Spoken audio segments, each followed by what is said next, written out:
Bright Duty. Every student matters. Moving on, and the final part of this chapter, here we will be discussing what are salts and what are their uses, what are the other compounds that can be made using NaCl and other compounds. So salts are basically ionic compounds which are made by reacting acid and base together. If the acid is strong and the base is weak, then the salts are called acidic salts. They are a little bit acidic but still have a pH of around 7. So a neutral salt which is made by reacting a strong acid and a strong base will have a pH of 7. If the acid is stronger, the pH will be slightly acidic. If the base is stronger in the reaction, the pH will be slightly basic.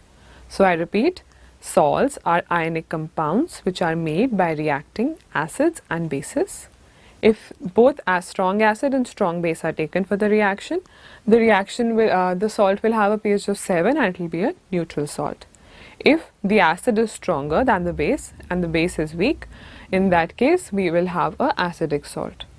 If the base is stronger and the acid is weak, then we will have a basic salt. So these are the three types of salt, and that is what salts are. Salts in the form of a solution ionize and they conduct electricity.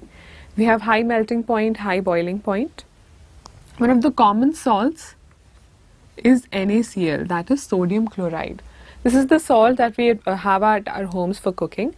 Sodium chloride is dissolved in seawater. So one way to obtain sodium chloride is to evaporate seawater, and then the salt that is obtained left behind can be purified to obtain NaCl. Another way is to take rock salt. It exists in forms of rocks in the earth, and that mineral, rock can also be used to create NaCl.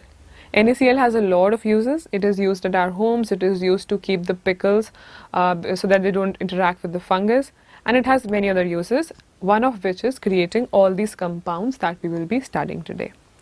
So we will be studying all the compounds that are very useful. We will study their uses and how they are made. Most of them have some relation to NaCl.